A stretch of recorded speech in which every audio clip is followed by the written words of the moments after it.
Por cierto que ayer la líder opositora María Corina Machado afirmó que el cronograma electoral de los comicios presidenciales del 28 de julio establece la sustitución de candidatos hasta 10 días antes del proceso, por lo que pidió confianza a sus seguidores. Aseguró que nadie va a desviarla de la ruta para llegar a unas elecciones limpias, libres, donde ella sea la candidata presidencial, o en su caso, Corina Yoris. No es verdad que el régimen ganó esta partida, todo lo contrario. Lo que han hecho es tan burdo, es tan obsceno, que han hecho que hasta sus antiguos aliados hayan tenido que alzar la voz. Maduro no puede escoger el candidato que lo va a enfrentar en la elección presidencial. Eso no lo vamos a permitir, eso no serían elecciones. No es verdad que ellos pueden hacer lo que les da la gana e imponernos sus términos, cambiando las reglas, violando la Constitución.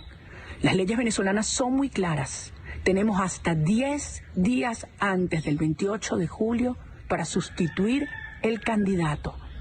Tengamos la confianza que nadie nos va a desviar de la ruta que nos va a llevar a elecciones limpias y libres, donde yo seré candidata presidencial o estará Corina Yoris.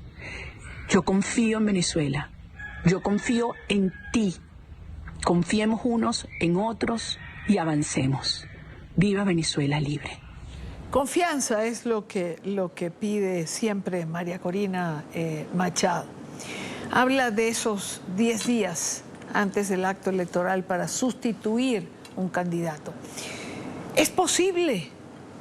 Quiero saludar a Alejandro Hernández, periodista, director del diario digital La Gran Aldea, y bueno, se ha convertido en uno de nuestros apoyos semanales en estos análisis políticos que tienen que ver con Venezuela. Alejandro, bienvenido, buena tarde. Y Dani, un placer, ¿cómo estás?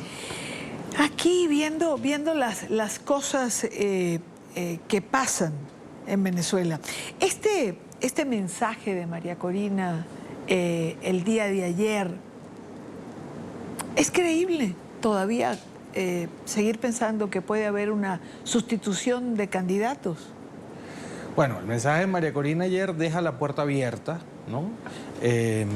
Para que el juego siga, ¿no? Y para ella ser una figura o un factor fundamental todavía en este juego y hasta el final en este juego, como dice su eslogan, ¿no? ¿Por qué? Porque de aquí al 18 de julio, que es, como ella dice, hasta donde se pueden hacer las sustituciones según la ley no es lo mismo que según la práctica de las cosas que pasan en Venezuela, ¿no? Sí, donde la ley va por un lado y la práctica del régimen por otro. Por eso, entonces, pero según la ley, hasta el 28 de julio se pueden hacer sustituciones de candidatos. Sin embargo, hasta el 20 de abril se pueden hacer sustituciones en la boleta. ¿Qué significa esto? Que si ella sustituye, si llegara a darse esa difícil posibilidad de que ella logre sustituir a un candidato el día, no sé, 15 de julio, su rostro no aparecería en la boleta, pero sí sería el candidato al que se le sumarían los votos de la boleta, donde no va a aparecer él, pero sí le van a adjudicar los votos. Entonces, el asunto es que la jugada de María Corina ayer es inteligente porque se mantiene dentro de la elección, se mantiene como la gran electora dentro de Venezuela y se mantiene con un rol fundamental en lo que van a ser o no van a ser las elecciones del 28 de julio. Creo que el gobierno no contaba con esta jugada de María Corina. Creo que en general no ha contado con el accionar que ha tenido María Corina porque la imaginaban más visceral, más radical o más, digamos, de todo nada. Y ellos ni contaban con que iba a ir al TCJ, ni contaban con que iba a poner un sustituto. Pensaban que iba a ser ella siempre, que se iba a empecinar en ser ella siempre. Tampoco contaban con que iba a dejar abierta la ruta electoral hasta prácticamente la elección. Entonces, creo que ha sido un accionar inteligente de ella, bien jugado, estratégico, que le da cancha todavía para seguir haciendo cosas. Pues. A ver, Alejandro, pero finalmente María Corina no es que esté fuera del juego por algo que tú has mencionado. María Corina sigue siendo la gran electora. Es decir, hasta el día de hoy, si el candidato o candidata no es amparado, digamos, por María Corina Machado, posibilidades de triunfo nulo. Bueno, es muy difícil que un candidato... Es cierto que el país o buena parte del país quiere participar en el proceso electoral. Sin embargo, quiere participar a través de alguien creíble, ¿no? A través de alguien que muestre o que genere confianza. No es cierto que quieren participar con cualquiera. Hay encuestas que medianamente explican ese tema y se puede interpretar así. Una candidatura que no pase por el aval de María Corina Machado o que María Corina Machado señale de no ser creíble o de no ser legítima, difícilmente pueda despegar.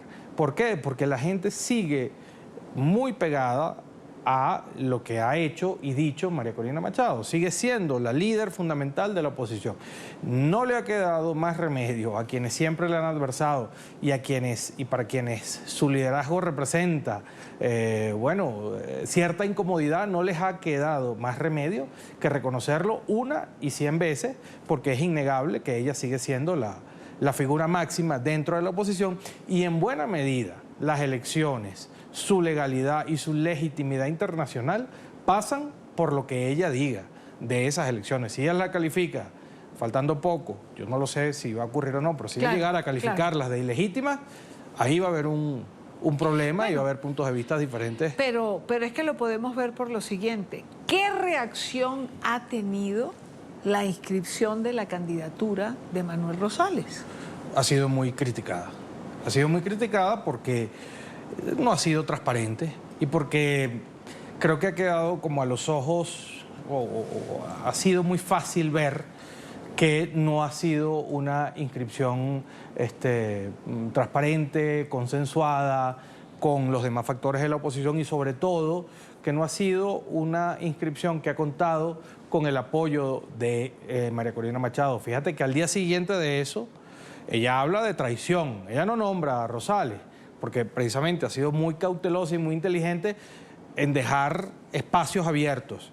Pero ella habla de que se cayeron las caretas, de que el gobierno, de que se cuadraron con el gobierno para inscribir al candidato que el gobierno quería. Claro, es decir, claro. Ella ha sido determinante con algunos señalamientos que ha hecho sobre esa candidatura.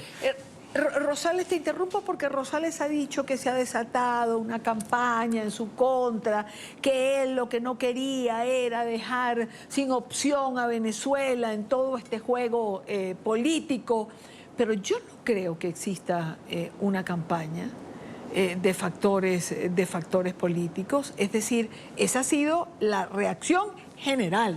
Y una reacción muy genuina, ¿no? Muy espontánea. El problema de los políticos venezolanos es que son muy sensibles a la crítica. A ellos les encanta operar y hacer cosas bajo cuerda, pero no les gusta que nadie les señale o les critique o les cuestione.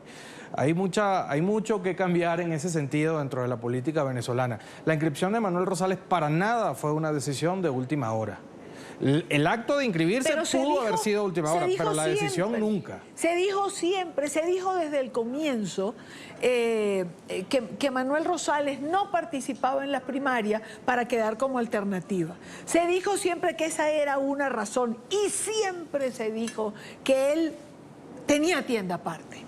Es decir, cuando Rosales inscribe su candidatura como una alternativa con la tarjeta de Un Nuevo Tiempo, muchos sabíamos que eso era lo que iba a terminar pasando. Es que es un escenario que se venía, o que él, junto con otros operadores de otros partidos como Acción Democrática, una parte de Primero Justicia, entre otros, venían trabajando desde hace bastante tiempo atrás.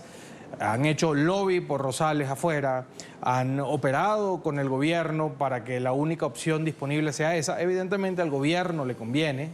¿Por qué? Porque, bueno, Manuel Rosales es el gobernador del estado Zulia, el estado más importante de Venezuela, y ciertamente está dentro de un partido que forma parte del G4, que es el núcleo de la oposición tradicional en Venezuela, pero Manuel Rosales es una figura que no tiene, lamentablemente, pues cierto crédito, o que no tiene crédito, delante de buena parte de la sociedad. Oye, por cierto, declaró Stalin González, que es del partido Un Nuevo Tiempo, del partido de Manuel Rosales, dijo que, bueno, que en Venezuela había una democracia imperfecta,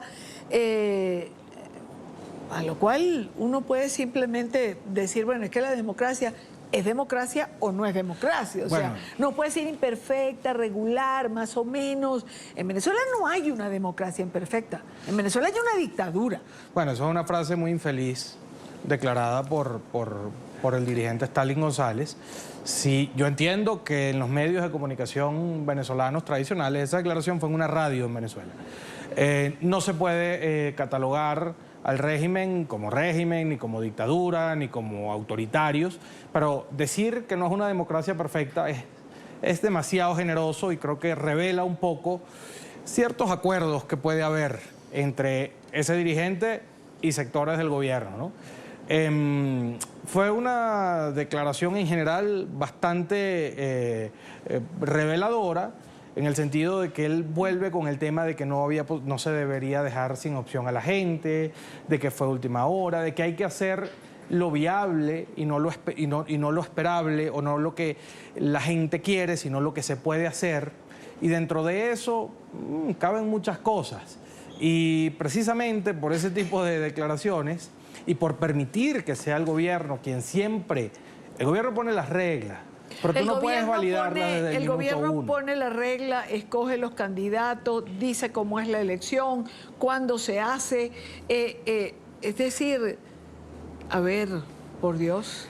Y Dania, estamos en camino a las elecciones más ilegales y más arbitrarias de la era chavista en Venezuela. Es decir... Bueno, tanto que por eso hay, digamos, un conjunto de personalidades internacionales llamando prácticamente a que se produzca, o a que se reproduzca, mejor dicho, el desconocimiento que del acto electoral se hizo en 2018, cuando más de 60 países desconocieron ese acto electoral y reconocieron un gobierno parlamentario a posteriori.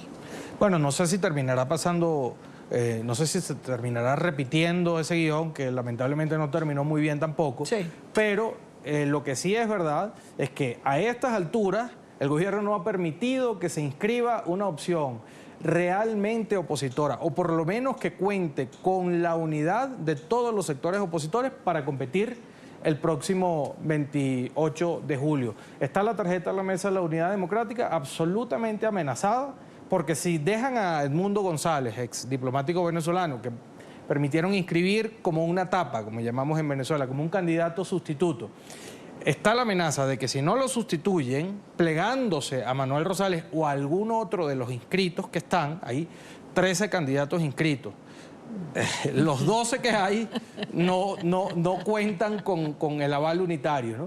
Si no se postula o si no se adhiere la tarjeta de la unidad a uno de esos 2 inscritos, es la amenaza que hay, la van a ilegalizar a través o del CNE o a través del Tribunal Supremo de Justicia. Entonces, esta es la calidad de elección que tenemos hoy. ¿Tú crees que la presión, la molestia del régimen por las declaraciones de Lula, que finalmente se pronunció, y el presidente Gustavo Petro, que también finalmente se pronunció en relación a lo que ocurre en Venezuela, ocasionaron una gran molestia, pero al final, ¿tú crees que tanta presión empuje al régimen a aceptar algo?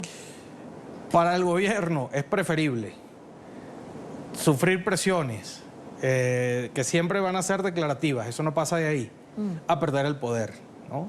Hay una fecha importante que viene próximamente, que es el 18 de abril. Sí. Ese día se supone que o se renuevan las sanciones americanas, claro, o se sigue con la flexibilización, es decir, o se prolonga la flexibilización. Parece un hecho que al menos la licencia de Chevron va a seguir. Claro, pero es que lo increíble en todo esto es que se pronuncie todo el mundo, menos Estados Unidos. Y que ellos están profundamente preocupados, creo que fue el calificativo que usaron la última vez, pero prácticamente es un hecho que van a renovar Chevron. Es decir, no van a suspender esa pausa que hicieron. La flexibilización de las sanciones. Sí. Bueno, son varias, digamos, licencias, ¿no? La de Chevron es muy importante y lo más seguro es que se mantengan. Están las otras licencias APDVSA, que son las que están en estudio de si se renuevan o no. El asunto es que al día de hoy, lamentablemente, creo que Maduro sabe que quedarse en el poder por las malas no le va a traer mayores consecuencias. Y eso es terrible porque evidentemente hace que no permita rendijas, ¿no?, para que se pueda colar una elección medianamente equilibrada o para que pueda de verdad transitar Venezuela hacia una democracia. Los venezolanos terminarán diciendo, ya estamos al final y quiero hacerte dos preguntas, te ruego 2 respuestas breves. Los venezolanos van a terminar dándole las gracias a la administración Biden por los favores recibidos. Bueno, eso está por verse. Eso está por verse.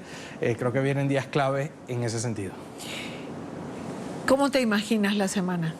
Bueno, la semana va a haber un intento de recomponer la plataforma unitaria. Evidentemente las postulaciones dejaron grietas allí. Hay 2 factores, ¿no? Uno, muy dispuesto a que la tarjeta de la MUD se adhiera a la candidatura de Manuel Rosales. Otro que quiere, que sigue casado con María Corina Machado, en pro de Corina Lloris o de las decisiones que tome María Corina Machado. Son 10 organizaciones, hay 3 de un lado, 3 de otro, 4 en el medio. Las decisiones se toman por 8 votos, por unanimidad, o por 6 votos si 3 de esos 6 pertenecen al llamado G4, es decir, Primero Justicia, Acción Democrática, Un Nuevo Tiempo y Voluntad Popular. Esta semana va a haber un intento de hablar, de recomponer. Sin embargo, creo que los 2 extremos están pues muy casados con sus posiciones y bueno, veremos qué resulta de todo eso. Bueno, creo que yo quisiera ser optimista, pero lamentablemente no puedo. Creo que va a ser una semana muy difícil. Al término de la semana sabremos qué habrá pasado. Así es. Todavía hay margen de juego para Machado. Todavía hay margen también para la comunidad internacional. Todo depende de lo que pase en los próximos días. Alejandro, gracias por acompañarme.